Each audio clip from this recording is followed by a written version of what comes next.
Yeah, definitely looks like he's enjoying that. All right, we are live. All right, so we have a few moments to can start sharing Okay, the stream and all that as folks start trickling in.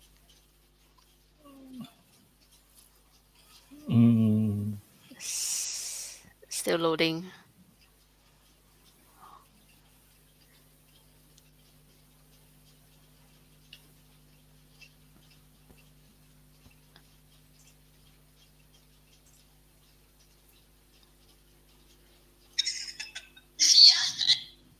Okay. Definitely looks like he's enjoying that. So funny hearing my own voice. Start watch party. Oh yeah, remember to mute your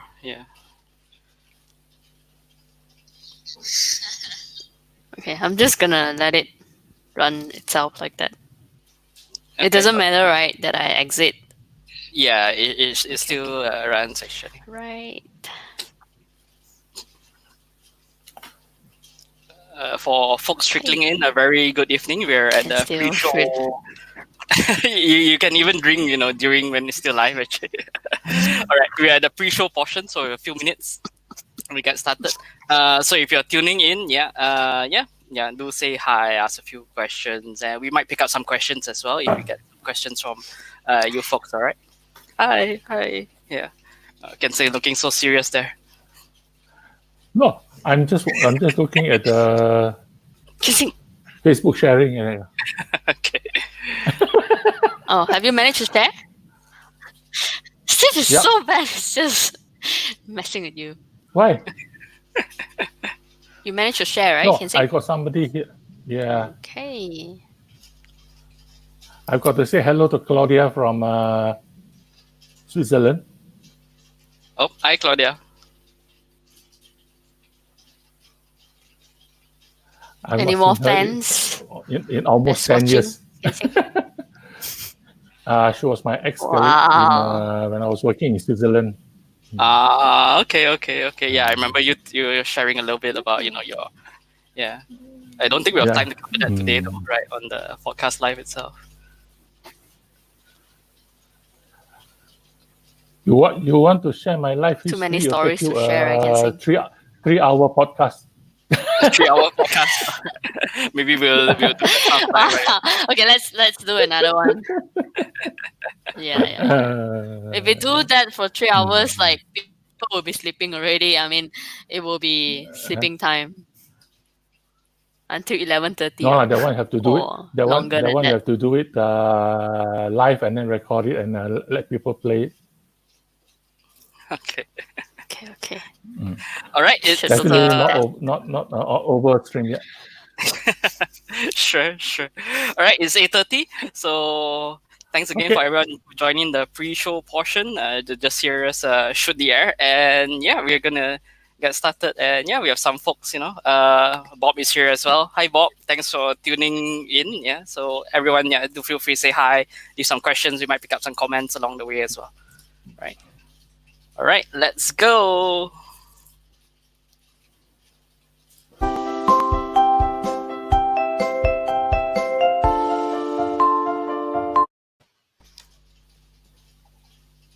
Hi everyone, welcome to my Personal Finances PodCat, episode 34, where I'm going to talk about retirement goals checkpoint with Kean Seng Lim. He's an author and also a retirement coach. He actually wrote a book with the name of Retire at 55, Can or Not, which definitely sounds interesting, right? Let's welcome Kean Seng to the show. Hi, Catherine. Hi, Steve. Hi, Kean Seng. Thank you for having me on the show. Welcome to the show. So for the benefit of the audience, could you please briefly introduce yourself?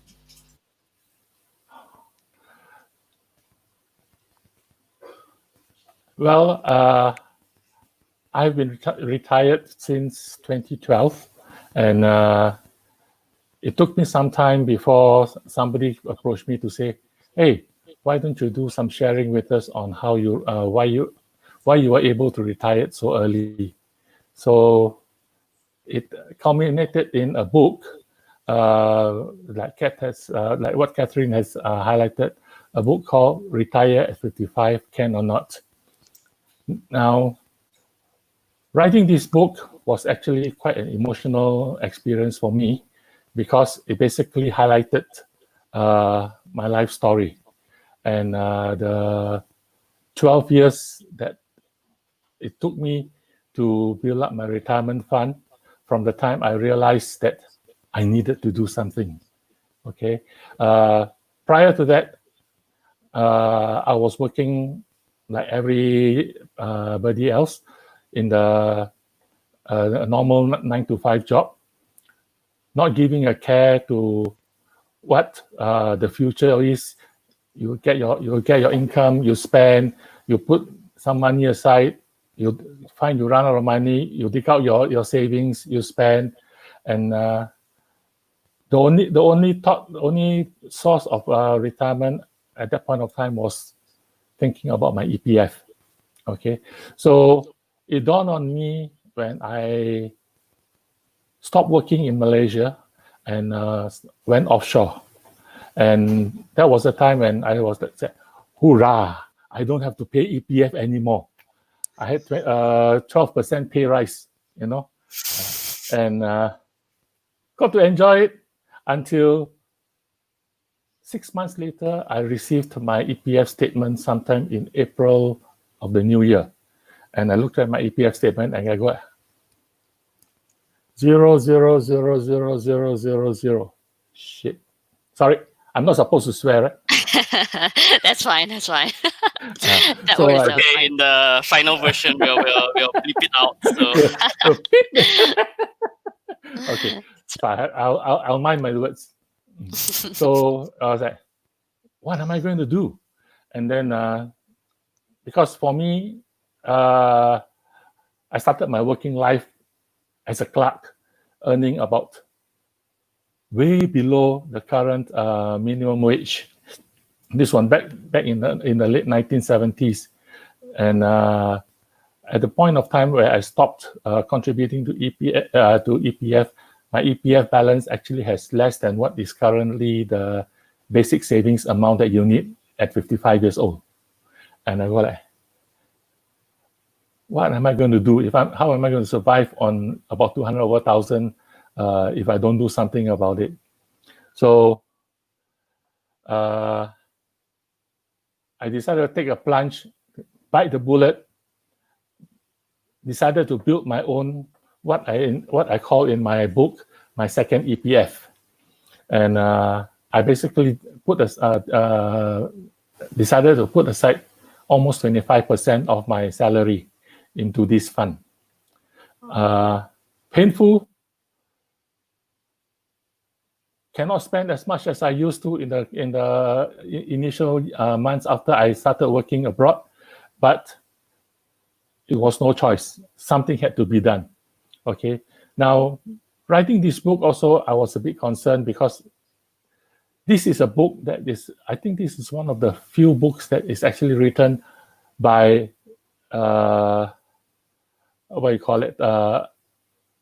consumer himself, who is not a financial consultant, who is not a unit trust agent, who is not an insurance agent, who is nobody in the financial planning arena. Okay. And I was like worried if I were to put my book there and sit next to all the other people, all the other people who are financial planning gurus and masters, I doubt anybody will want to pick up my book. So I decided I'll self-publish and I'll do my own distribution rather than everyday pass by popular bookshop, see it sitting there collecting dust. So I decided to do publishing on my own, and somehow I cannot remember how, but Steve came upon my book, and we met up one day in the gardens, and we shared some nice iced coffee. Yeah, and he got a copy of my book, and we started talking about it. And that was when I learned who Steve was and what he was doing. And even at that time, I didn't realize how long Steve had been in the business. If I had known that, I would have approached him from the word go to help me to have a look at what I had done for my retirement and see where I can tidy up things. Because up to that point of time, everything was almost DIY. Did it with a relationship manager from banks. It went through a couple of them. The first one that started with me left. His successor came in. His successor left.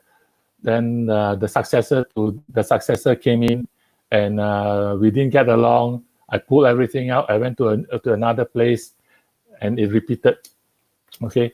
The lucky thing for me was in the process of moving around, whatever I had accumulated managed to retain its value and did not really suffer any tremendous drop in value. Sounds like a great experience writing the book. Is there any other experience would you like to share with us about writing the book? It's a nightmare. How's that so? I wrote a couple of pages. Then the famous writer block came in. It went blank for the next couple of weeks. Then I started again and found that I need to rewrite what I wrote earlier. And sort of went around iteration for a couple of weeks, and then I lost interest again. And from start to the time the book was published, including the period of time when everything was just left in the back burners, this book took me about 3.5 years to come to fruition. And even when it came to fruition, I was not sure if the structure of the book was very well set up. So I engaged an editor to help me to review the book, went through all the grammatical setups, etc. And that was when I learned I cannot write a book. There were so many rewrites that I had to put in, so many changes, so many suggestions, that up to a certain point, I couldn't recognize what I had written because of the numerous changes that took place. And then up to that point, the title of the book was, Can you achieve financial freedom? Then the editor told me, if this book were to go on a bookshelf with a title that carries the word financial freedom, sorry, my friend, nobody's going to give you the second look because there are so many books in the market on financial freedom. We need to change the title. So, ding dong session to and fro. Took us a couple of months before we finally settled on the title.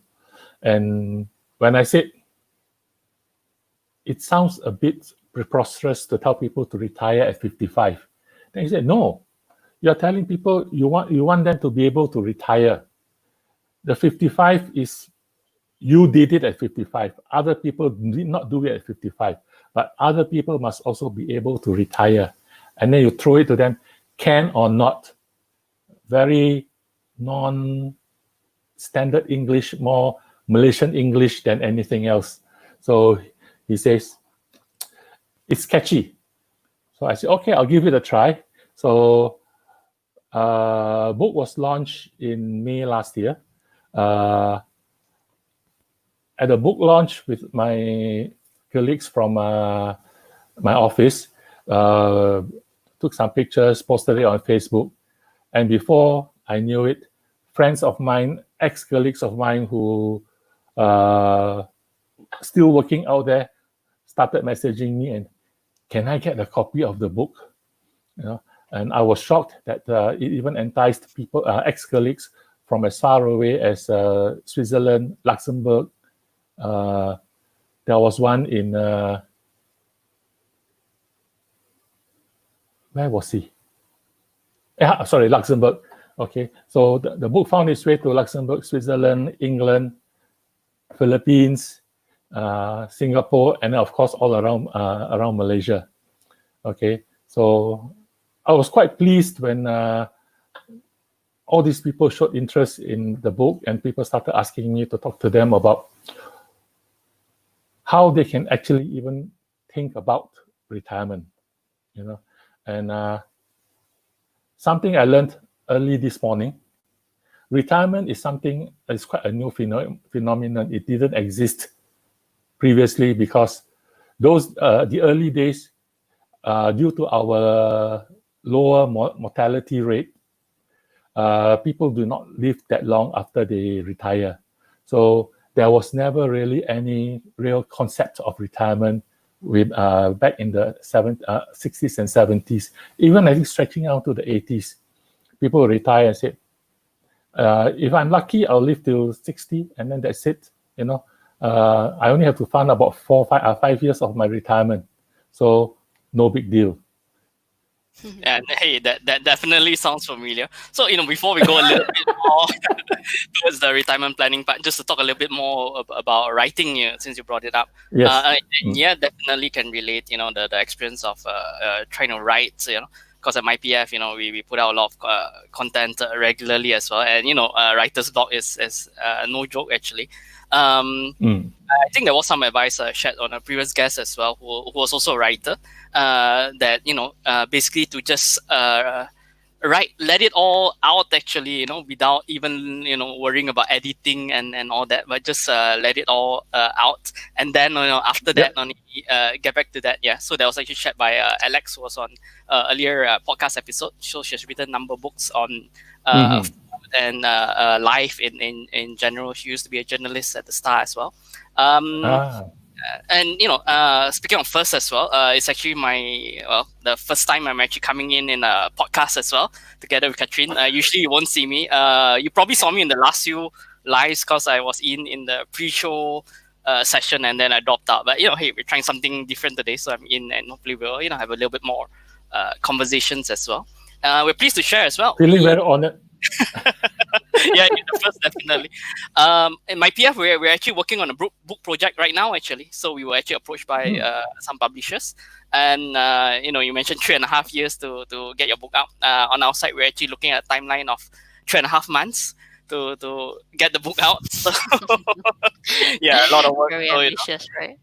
Yeah. Well, when publishers approach you, they'll definitely put a timeline to you. Because at that point of time, I didn't even think about how to publish it. So took my own sweet time to do what I wanted to do. Write when I felt like writing, stop when I didn't feel like doing, restart all over again. And then that sounds like retirement, right? You can do it at your own sweet pace. At the end of the first draft, the whole book was so disjointed that we couldn't place everything in a proper sequence. So we had it was a challenge, and I have to thank my editor. By the way, my editor was also formerly from the Star. Oh, okay, small world. Yeah, so she's a lady, so she helped me. She went through all the things. She corrected my grammar. I never knew I wrote so horrendous English in my life. And she sort of put me right and said, "Your sentences in the book are just too long. You cannot have a whole paragraph using just one sentence." So we had to start breaking it up, shorten up all the various phrases, putting punctuation marks accordingly, and then try to reconstruct it again. And it was quite a challenge. Sometimes writing short sentences is an art as well. I think there was, like LinkedIn, for example, so people now also write short posts, articles on LinkedIn, and there's actually a word limit. And I recently read a LinkedIn article that was on the topic of writing, so happened, and it was actually sharing that your writing sentences should be within 20 words or less actually. So this is one instance where if when you read something out and it takes your breath away, that's not a good thing actually. You shouldn't be taking your breath away when you're actually reading out an entire sentence. Yep. Yep. Kean Seng, so since the book was all about retirement, so would you share with us why is retirement planning so important to you personally? Well, like what I said earlier on, retirement planning was never in my mind at all when I was working, and being in the private sector, we had no fallback like a government pension or anything like that. We only had the EPF, okay, and given that I had only contributed to the EPF for about 20 something, less than 20 years since I started working. Like I said, the amount in my EPF account was inconsequential, minuscule. I think Steve will. Catherine and I Steve will. we're in similar boats because we're also No, helpers. Yeah. I think Steve will have more contribution in his account in 1 year than I had in my 20 years of working. No, so I decided that, well, I needed to do something, and one of the way to do it was to plan for my retirement. And I was lucky in that I got hold of a set of books, which basically book one was quite like a novel. It was a very interesting anecdotes of 5 different types of people who suddenly learn how to do financial planning, and what were the hurdles they faced, what were the ideas they got, how they learned about it, and it got me to thinking that if those people can do it, why can't I? And the book was on basically unit trust financial freedom. So there's a bit After I like finished, positive FOMO, is it? Fear of missing out in a way. in a way, but that term never existed in my lifetime during that up to now. Book 2 was a bit more technical, quite dry. It talked about the Malaysian financial landscapes, unit trust, stocks, stock exchange, etc. How to analyze fund performances, company performances. So that was the thing that really started me off, and I was very glad when I finished my book. I bumped into one of the writers of that book at one of the FPAM seminars that I attended. So I went up to him and I said, "Sir, I have this book that you wrote." Then he was like, "Is it still around?" And I said, No. The book has been with me for the last almost 15 years. Okay. So I said, You can still recognize the author's face, the picture and the real life, it looks the same. He looked exactly the same. You know who I'm talking about, right, Steve? I can guess, yeah. So I told him, I need to catch up with you one day to autograph the book for me. So then we started talking, and I said, I was also writing a book on my journey to retirement. And he says, "Send me the copy of the book. I want to have a look." So I said, "Okay." I sent him a copy of the book. He wrote back, gave me some pointers, and told me, "Here is a introduction endorsement that I'm ready to write for you. When your book is ready, put this endorsement in." So it went in, and the only thing I had to sort of remove was the company that he was representing, because he's from a competitor company from where I am, and so it didn't sound nice for my book to have an endorsement by a competitor. I would think that's the best sort of endorsement, actually, but I may be wrong about that. Well, for me, the endorsement was because he was the guy who really gave me the insight into financial planning. He was the one who sort of explained in very clear, simple English, because I found myself able to emulate one of the characters that he had in his first book. A family, with growing children, stuck in a 9-to-5 job, making no ends, making no progress with their financial planning, and how the character in the book helped him to understand what financial planning is all about, what he needed to do, and sort of guided them along the way. I'm sure a lot of our audience can relate to that as well. And why should people actually start planning early for retirement? I don't know, you talk to someone in their 20s or even 30s, late millennials, Gen Z, etc. And you talk about retirement, is this thing is that so far away, it totally doesn't click or make sense at all. Yeah. It doesn't. Honestly, in my interactions with Gen Zs, millennials, I'm a millennial, technically. They looked at me and tell me, I want to enjoy myself. Upon talking further, they're all in the gig economy. They don't even hold a permanent job. They work when they want, or they are involved in startup ventures, which doesn't seem to have any real destination where they are heading to, because they're still new and they're still struggling along, And when you talk to them about this, then you tell them that they need to sort of prepare something on financial planning. They have no clue what you're talking about. They don't appreciate what you're talking about. And it takes a lot of time to break through to them.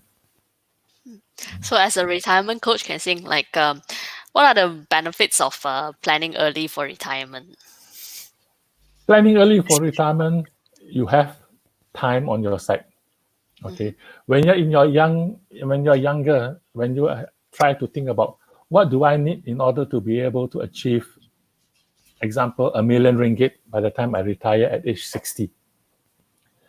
If you were to start doing it when you were younger, maybe in your 20s, you will find that in order to achieve 1 million ringgit retirement fund, on a monthly basis, you do not have to put in a lot of money. Okay, it's only when you start growing older in your years. Like when I first started planning for my retirement, I was already 43. Okay, so based on what I later learned, that if you're in your 40s, in order to achieve 1 million ringgit when you retire, you need to put aside quite a substantial amount of money. And I don't think many people are able to do that towards the end. If they had started saving earlier in their 20s and 30s, by the time they reach their 40s, they might even migrate to this amount that you see here, and their nest egg in the end might be more than 1 million ringgit. What people always seem to tell me is, when I talk to people about retirement, they always tell me, you need to put aside 10,000 to start, 5,000 to start. I said, no, you don't have to do that. At your age, in your mid-20s or early 30s, start with whatever amount you can. Work on it, and then start building it up. Isn't there a certain absolute minimum that you need to start with, in your opinion?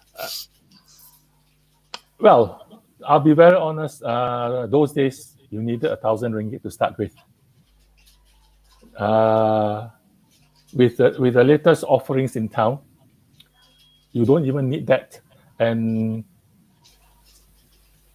especially the newest ventures that you see nowadays, where you have got robo-advisory. You can start with 100 ringgit. Fintech is changing the picture, right? Yeah, correct. Fintech has really changed everything around. And unfortunately, fintech is also killing the business of the established fund management companies, especially with new entrants to the marketplace. Fintech companies go up to them and say, you can put in 100 ringgit every month, 200 ringgit, whatever it is, and you can see the value grow over a period of time. The traditional companies will say, no, you need a minimum of 1,000, you need a minimum of 5,000 in order to start investing with us, And later you learn that after I give him the 1,000 or the 5,000, there is this horrendous sales charge I have to pay, and which means that my upfront initial investment starts incurring loss from day one before it can even break even.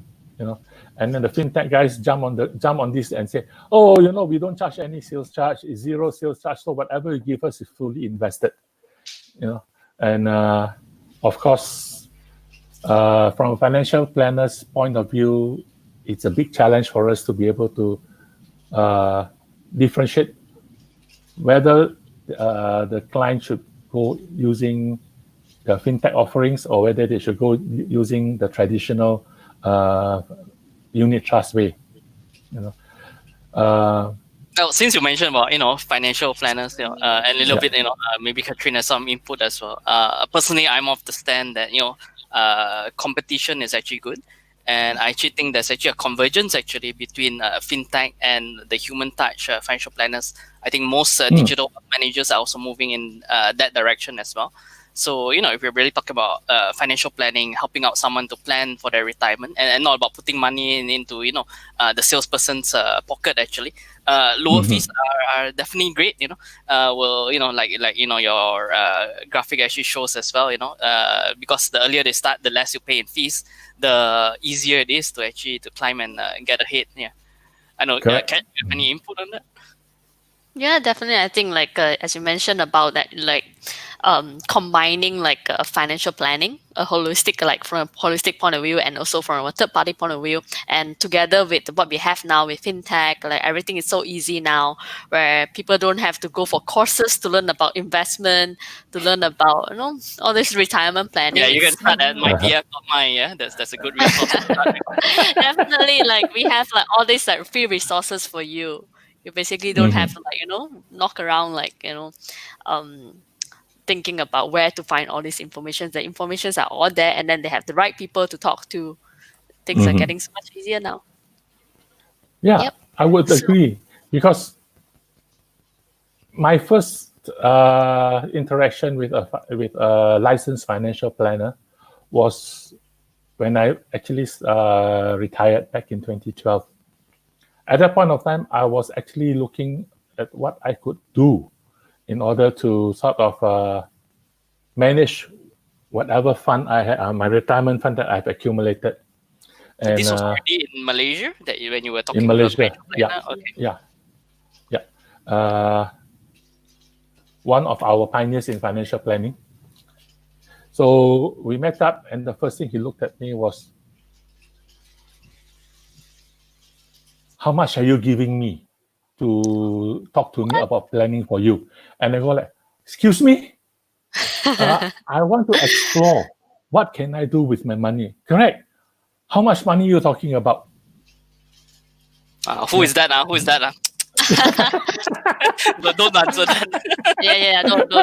So in the end, I was told, okay lah. Since you want to start something like that, he walked out of the meeting room. He called somebody else, one of the staff that he had, asked him to come and talk to me, and we didn't get anywhere. So we just went our separate ways. And ever since then, every time I bump into him, he keeps on telling me, "Why did you not become a client of mine? If you actually wanted, or if you have actually told my assistant that you wanted me to do it for you, I would have actually looked at it. I would have actually given it some thought, So I say, now mine is over. It's water under the bridge. I am now in the same line, and we are actually complementing one another in our services to the investing public. So he was like, okay. Then he walks away. That is such a courteous response. Kudos to that. Yeah, if it's for somebody else, they might have said something, mean to this person. I sort of wanted to punch him in the nose, but then Oh, wow. Okay, that's behind the scene. I figured it will only get me into trouble. So why do I have to go down that way? You know. But what why they say. granted that experience, which I believe is an isolated case, because I know there's a lot of good financial planners who really care for the clients and really put their clients' needs first. But what was it that made you want to reach out to a financial planner? Why did you want to plan in the first place? How's that related to retirement and the goals that you had? Okay, because at that point of time, when I retired, I had all the investments that I had made up to date, and all of that were basically done via the bank, via unit trust agents. And whenever I talked to these people, all they wanted me to do was, so Mr. Lim, can you, we've got this new fund, can I interest you to invest in this new fund? Maybe we just move some of that money from that particular fund that you're holding and put it into here. We're not talking financial planning at all. It's basically like what we say, product pushing and sales, And I was like, how will that help me to plan for my, to manage and maintain what I have accumulated? So I bumped into one or two financial planners along the way. Of course, through Facebook, I first learned about KC Lau. And from KC Lau, I bumped into I met somebody who was actually working in Penang. And I gave him a call when I was in Penang. We met up and he says, when I come down to KL, let's sit down and talk. He came, we talked, and then in the end he says, if you are really serious on looking after yourself, I can give you pointers, but get yourself certified. Then you will really understand what is required, what are the things that you need to do as a financial planner, what you need to look at, how you go about doing things in the future. So that was when I started following around the social media, trying to understand as much about financial planning from various people who were sharing information online as much as I could. Since we are talking about financial planning, like in your opinion, is there a noticeable difference, relation between planning for retirement and achieving their goals? Oh, there is a big difference. Because one of the things that I find sometimes when we sit down with people to talk about their goals, they want to do, or they are trying to plan for the best of everything, not knowing whether it is something that they can achieve.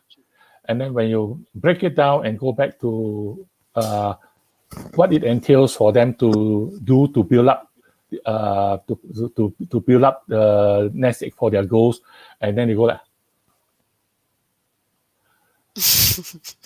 the mouth cannot close, and then the conversation just ends there, and then you have to go back to them and start telling them, okay, we have your goals up there. Let's talk about what you have today, what you are doing today. How can we plan and identify what you have today in order to see what you can afford to put aside and start investing? Because like the famous equation goes, to people is income minus expenses equals savings. And in many, many months in a year, income minus expenses equals negative. So there's no savings, and they will tell you, wait, I'm getting a salary adjustment, I'm getting a good bonus, then we can look into it. And I went through some of that. I heard stories about this where this person was sharing.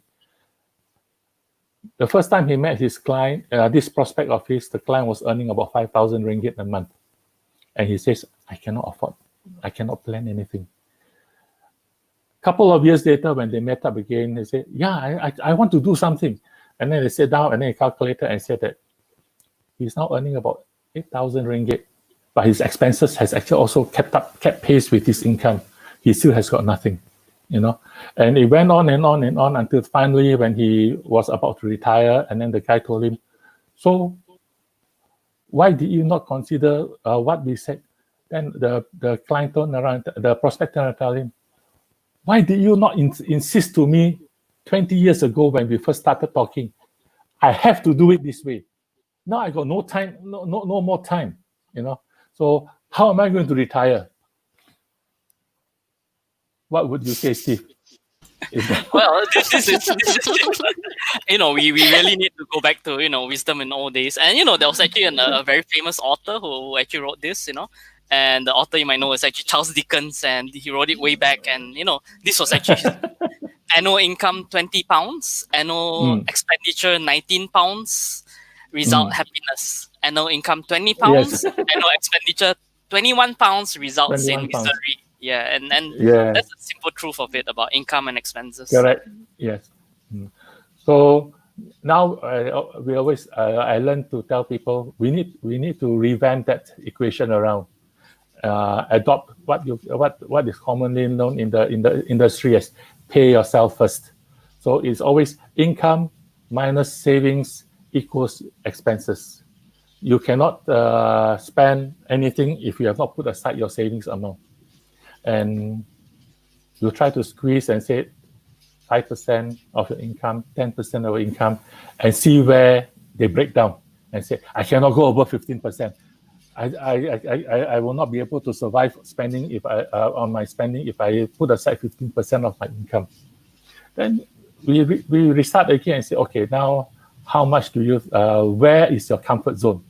And once you're committed to the comfort zone, you have a committed investor, somebody who is willing to commit to that amount of money every month. Yeah, I think that commitment is really important.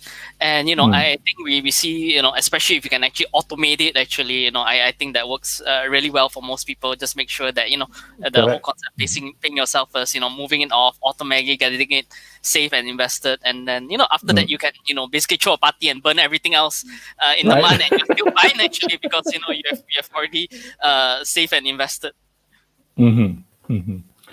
And that's the thing, because a lot of people that I come across, they are not educated on the need for financial planning. All they are told is invest in this fund, invest in that particular product. This particular asset will yield you 12% per annum, but after that, where do you go? I had a friend who keeps on telling me, I swear by the stock market. I make money every month in the stock market. I say, yes. Where are your profits? He turned, look left, look right. He said, I've spent it all. So he's still back where he is when he started with his initial capital. He keeps on making money. He keeps on spending it. At the end of the day, he says, I don't have anything to more than what I started with. If I have to retire, what am I going to do?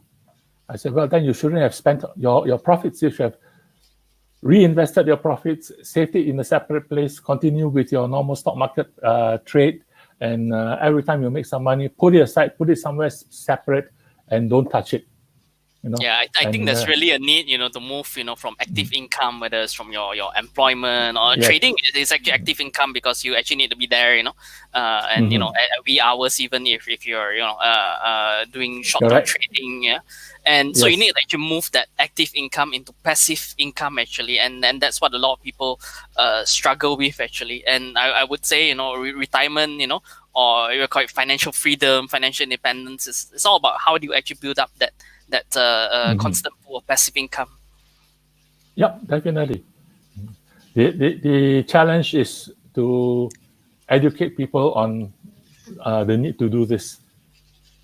Yeah, I think the mindset is very important. Like all these examples that you mentioned, they don't have the mindset to plan for retirement and don't have the mindset to actually take charge of their financial situation. Actually, that is the whole reason, and that's why all the procrastination, and they don't feel it until like they actually get burned.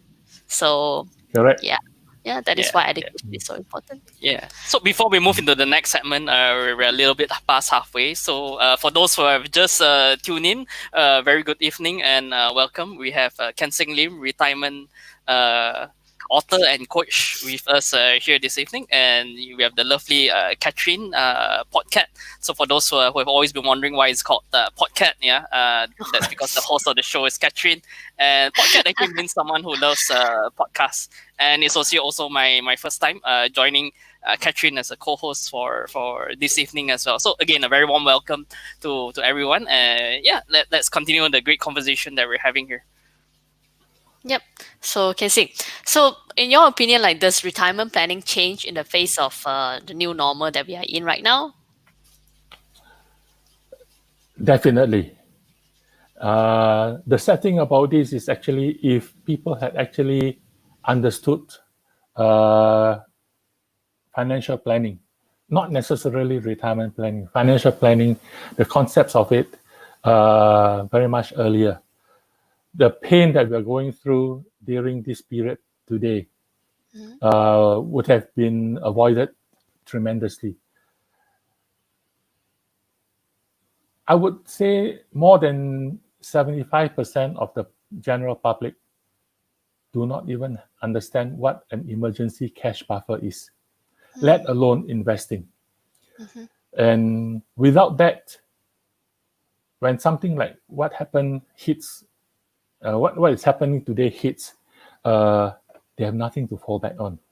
Okay, and change is something, I will put it like what we learned. Change is the only constant in life.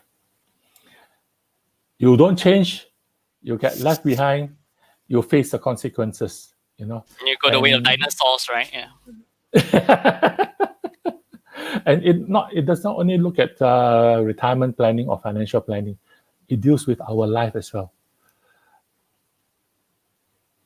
I am looking at the possibility that once all of this is over, the way we do things previously will may no longer exist. And do you think that's already happened? That things have already changed as it is. The whole world has this year in 2020 already changed. What's your thoughts on it? It has started. Okay. I would never have thought about doing anything online. Just last year. You are today on a podcast, online, live streaming. Yeah, we don't have to go back that far. Just last year, when people call you and say, "Hey, let's do a FaceTime." FaceTime was basically to keep in touch with family members who are overseas, who are who you're trying to find out how they are getting along with their lives, etc., etc. There was never any business involved. Now we are talking to prospects. Now we're talking to clients, updating our clientele, what is happening, what they need to look at, how things are, and they are very willing to do it because they say, "I think I don't want to see you. I'm afraid to catch up with you in case something untoward happens." Stay at the other end of the table. Totally relate with that. Yeah, I have clients who are half the world away. Australia, Netherlands, etc. Some of them I've never even met face to face. In all honesty, those are different clientele. I'm talking about people that you meet in person in KL, in the Klang Valley. They'll kind of tell you, please, stay away. 2 meters away. Stay on that end of the table. Don't come near. Anyway, you have to talk to them, and you need to show them their portfolio, how it is performing. Is that?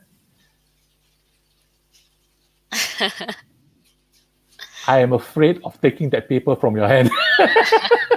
You sanitize that first. Yeah. So a lot of people are looking at, do you sanitize it, Yep. So things have changed, and I guess it will continue to change.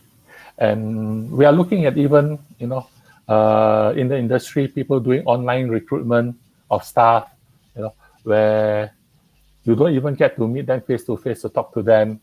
You just have to see them over the internet, and is that really the person that we are supposed to be talking to?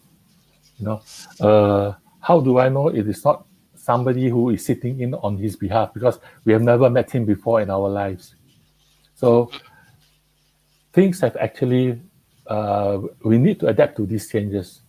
Yeah, definitely a lot of change. Different industries, etc. I feel talking about, we had Alex come on talking about how the food and beverage industry. We had Bob from Taufulo sharing us on that as well. Next week actually on Tuesday we have a very special guest. We have actually Marina Mahathir, who's actually the founder of Zafigo, a travel site for women.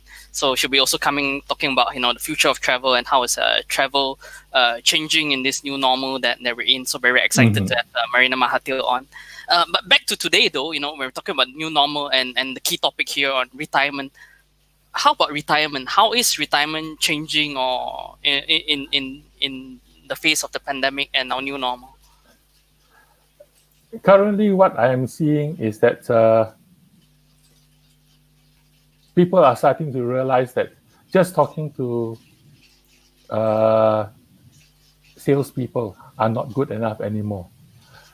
They are starting to realize the need of talking to a proper licensed financial planner, because they have suddenly woke up to realize that, I've never been taught about the benefits of a proper financial plan, a health check,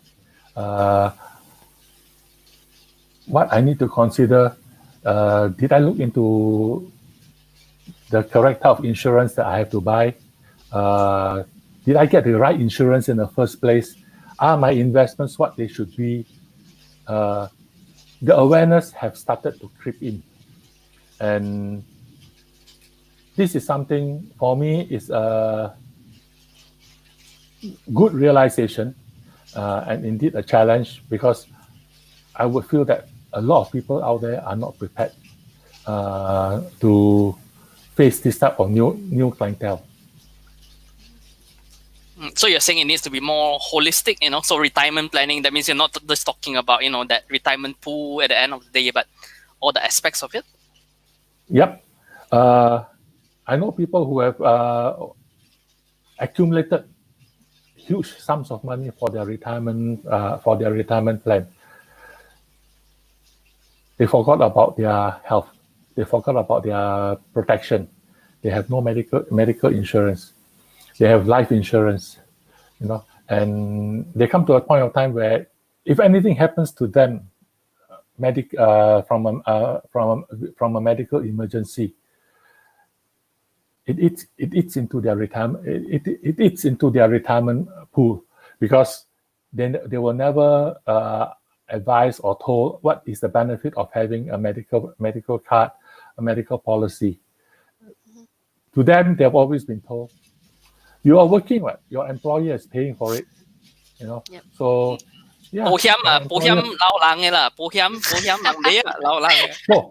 保險ai, because 我死嘅時我驚愛貪錢嘛。But 我破病嘅時who is going to pay for my medical expenses? For a moment, I was thinking the podcast suddenly changed language. We are multilingual. Yeah, we are. All Malaysians are actually. But now that we talk about we are all talking about retirement planning. So what action should someone who is near retiring or newly retired do at the moment? Well, one of the first things that they should be doing is to really review what they have achieved so far. What are their assets that they have, and basically to go over it with a fine-tooth comb, preferably with a licensed financial planner, who will be able to sort of identify for them. Yes, you have got A, B, C, D, and E, but you are missing F, G, and H. How do we now readjust what you have in order to cater for the missing components? Because I will put it this way, it actually came down personally to me as well. Okay, I never had any. I was one of those who never had any medical insurance previously as well. I never took any medical card policy until I was in my early 50s, and by which time I had already been diagnosed with hypertension for the last 3 years, and then the insurance company says, I need to load your policy. But then I became aware of it because when I was, at that point of time, I was still working. When I was working abroad, this was very nearby, just down south. We had insurance card that we take every time I need to go and see a doctor. The company pays for it. I don't have to pay a single cent. And I was like, I think I need to get one of these for myself. And that was when I came back to Malaysia. I went to the bank that I was having my investments with, and I said, what do I need to get a medical card? And then the whole process went through. And then the personal banker was telling me, actually, this is something you should have considered getting about 5-10 years ago when you're in your early 40s. Because that would have been a time when you were at the peak of your health, before all this elderly sickness starts to creep in one by one, and which may even stop you from actually being accepted for medical coverage. Then whatever problems you have medically, you have to pay for it yourself. And with medical costs going up by the year, it's indeed a frightening thing to think about. I have a very personal experience with my father. He was diagnosed with cancer, treatable, but the cost of the treatment was astronomical. But being a government servant, all these medical treatments were paid for by the pension department. So if he had not been a government servant who enjoyed these benefits, all of us as the children will never be able to afford to give him that type of pay for his medical treatment. So this is where your medical insurance, your medical card really, really comes into play. And over the past 5 years or so, you would have seen that the amount of benefits and the amount of coverage that is provided by this medical card has grown tremendously. Gone were the days when your medical coverage was 500,000. People are now throwing figures up to 1 million, 2 million, 5 million medical coverage for you. And the premiums compared to 5-10 years ago are almost the same. Yeah, definitely. The world continues to change as well and evolve around that. Yeah. A little bit more gearing towards the direction of retirement funds, though. So, how about someone who is near retiring or just newly retired, actually, what sort of tips would you have as a retirement coach for this group of people who are near retired or, just retired, especially from the investment point of view? Okay, a lot of times during their younger years, they would have always been accumulating a lot of high-risk equity funds, equity stocks.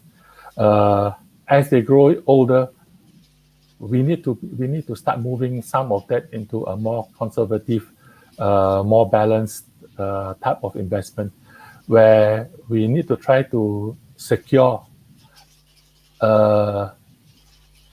permanent, if possible, a permanent retirement pool where the value fluctuation will be minimized, i.e., moving it into money market, bond fund, money market funds, where the volatility is very much lower. keeping a bit, a small chunk in equity funds to tie up to ensure that the growth is still there, so that as they start to draw down from their retirement pool, the returns and the growth from the equity portion can sort of keep on topping up the retirement fund. The main concern I've actually seen at one point of time was people was selling the idea of accumulating a pool of assets and then being able to live off the income the passive income that you will receive from your fund without touching your capital, or what we call the capital preservation methodology. This concept works very, very well in a rising stock market, or in a stock market that is not bearish, because as the amounts are withdrawn from the fund, the value of their remaining investments can still make up the difference. But going forward, the volatility of the market may actually cause this capital preservation amount to start to reduce. At least they are still in a better situation than those people who have actually followed the capital liquidation model. Because in the capital liquidation model, you predict that once you touch 60 years old, you retired, this fund will be able to last you for the next 25 years. If the market continues to remain where is it, or continue to rise. If the market starts to fall or goes nowhere, in 20 years' time, you might find that your retirement pool is getting very, very depleted. And it's going to be a sad time. You'll find that you actually run out of money before you run out of life. And if you have got no other things to fall back on except that retirement money that you have, I really don't know how to advise you or how to help you. Yeah, I think it's really heartbreaking. I've seen pictures of those, those who are really elderly, and they are forced to go back to work, and employment options are much more limited as well. And you imagine, someone in their late 60s, 70s, and they're working at McDonald's, just trying to make sure that they have enough to actually survive. Actually, so yeah, that definitely heartbreaking to see that. Yeah. Correct. So these are things that people should really take seriously at least 5 years before they retire, to review it, get proper advice, what they should be doing. You may have been accumulating on your own, DIY, all the way until you're in your 55. You've got this huge amount of money that you have there. Now it's time to start looking at how are you going to prepare yourself, and what you need to keep, what you need to let it grow, and what are the things that you need to slow down and keep it as secure as possible. And chances are, if you were to do it yourself, you always say, I still have time on my side. Why do I need to worry? I still have time. That's where you need independent third party to check you and say, no, sir, you need to do something about this. Let's put this portion aside. The rest, you want to do whatever you want to do, I let you do it. But this portion, we need to maintain it in this particular manner, so that over the next years, we will have something solid to depend on. We are not looking at losing everything, or having nothing, having everything in a particular area where, if the market turns, whatever you have accumulated goes with you, goes down the drain. Yeah, Kean Seng. I believe along your journey as from being someone who planned your retirement and until now being a retirement coach, could you share a very real life interesting story of someone who actually planned their retirement successfully, and lesson that you learned from that? Plan their retirement successfully, I think, tends to be rarer than people who did not plan properly and retired early, and came to regret it after a couple of years. I remember sharing with Steve this particular incident about a story I read. This not it's not somebody that I know, but it's something that I read about. Quite high wage earner couple decided that they have accumulated $5-6 million in their retirement pool. They can afford to call it quits in their mid-30s. They had quite over a period of time built up some successful businesses which they could cash in, take out whatever money they have, and sort of together with their retirement investment say, I'll leave this. I'll survive on this for the rest. We'll survive on this for the rest of our lives. They sold off whatever investments they had and started enjoying themselves. Something happened a couple of years later when the wife became pregnant. After the baby was born, their main concern turned to how will they provide the best for the child that they have. And where they were staying, it was not cheap to provide for a child, a young child, a growing child, and then into adulthood for the child's education. By the time the child was hitting his teen years, the father found that I need to go back to work. We cannot, if we continue where we are going, by the time my son graduates, I won't have any retirement fund left for myself. And we have not even hit 55 years old yet. So even though they had achieved financial freedom, retired early, FIRE, okay, but because they never foresaw the changes that would happen in the future, it caused them to get off their financial independence and get back to work. So the couple had to get back to work to start to rebuild their retirement nest egg. Yeah, I would totally agree with like that. Happens. Yeah, one of the criticism about FIRE, financial independent, retire early is when they really so-called retire early, financial independence, but they're really living on a really really tight budget, and if anything just goes off a little bit, another child, healthcare costs or something unexpected happens, and yes. The whole plan just gets derailed from retirement. Yeah. In order to be able to achieve FIRE, you must have really looked into all the possibilities that could happen in your future life. If you achieve financial independence and retire at 55, chances are the likelihood of having to support another child where the baby unless you remarry and have another baby, is very remote.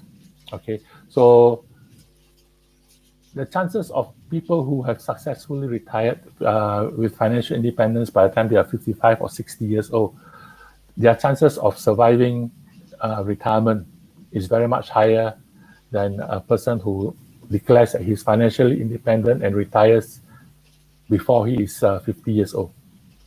You never know what will happen in the next couple of years.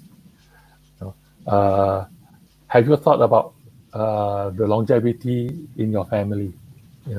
Not every one of us will fall within the range of the mortality rate in the country. And I look at my own family and I say that I need to be able to survive for at least another 25, 30 years from where I am today.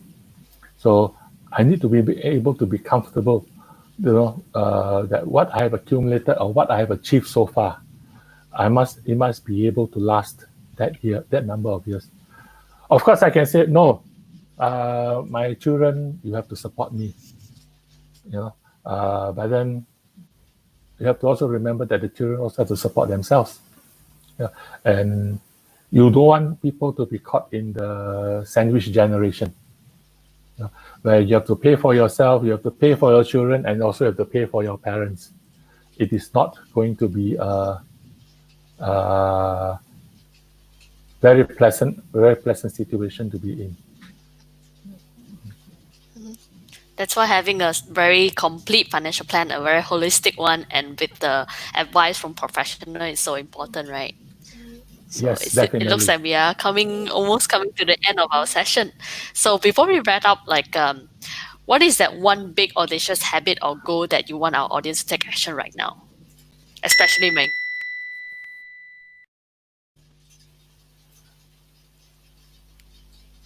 Engage a licensed financial planner to help you.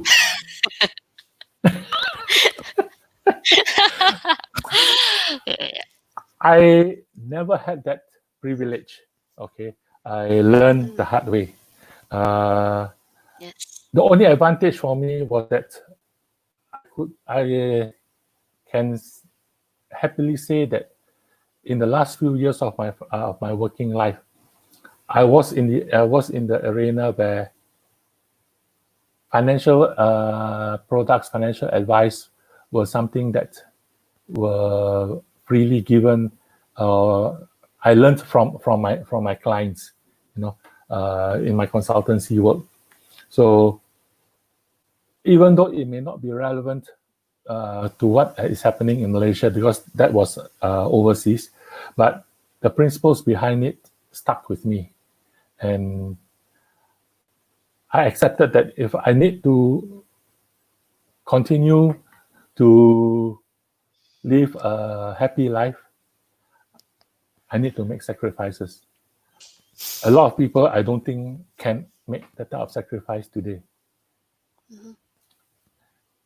Try telling somebody who eats at posh restaurants 3 nights a week when they were working that after they retired, they might only be able to do that once a month or once every 3 months. They will freak out. They are not able to adjust to downgraded retirement life. Of course, I'm not talking like what Steve was suggesting, surviving on instant noodles and toast bread. At least can get your chap fan and your char kway teow lah. Good enough. Maybe once in a while for special occasions, splurge, but that shouldn't be a common practice anymore. Yep. Right. So here it comes to our last session, which is the random question generator game, actually. Do you So this is gonna be generator that will generate a random question from a 10,000 over combination. So you will have to choose either one of this answer, and not just that, you will have to explain why did you choose that. And I will get to ask you one question, and then you get to ask me one question back. To be fair, right? Let's go straight to I the don't question. get to choose what question to ask. You unfortunately you don't. Okay, so this is your question. So I'll read out the question for you. Who would you more likely have an argument with, whether it's Chris Rock or Bill Gates? Argument. I would say not a heated argument, a healthy kind of argument. I would say. I would say Bill Gates. He would be a more rational person to talk to or argue with. Chris Rock might just go off tangent and go everywhere else except what you're supposed to be talking about.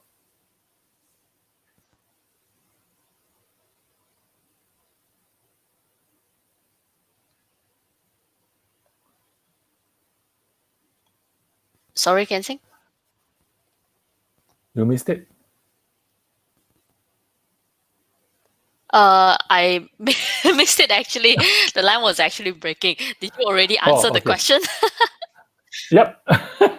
I said I would Oh, rather okay. argue with Bill Gates than Chris Rock, because Bill Mhm. Gates would be a more rational person to have argument with.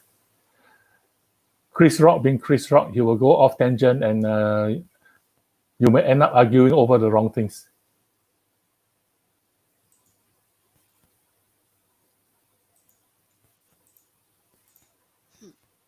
We missed that again.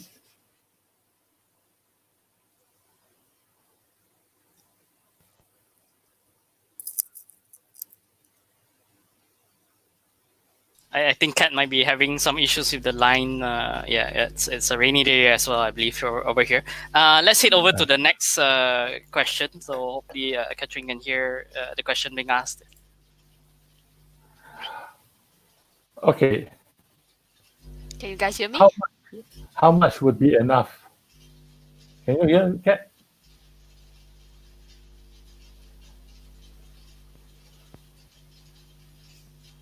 Kat? Yeah. Can you guys hear Okay. me? Yeah. Okay. For some reason, the connection seems to be pretty bad. Okay, yeah, I that think happens. I think I you're think back. I think we didn't want you to hear the answer. But that's all right, I guess. But can you guys hear me right now? Yeah, Yep. all good. All right, let's go. Uh-huh. What is going on? Yeah. I'm not sure, Okay. which. So now it's my It turn to ask a definitely looks question. like we're having some technical issue. Yes, it is your turn to ask.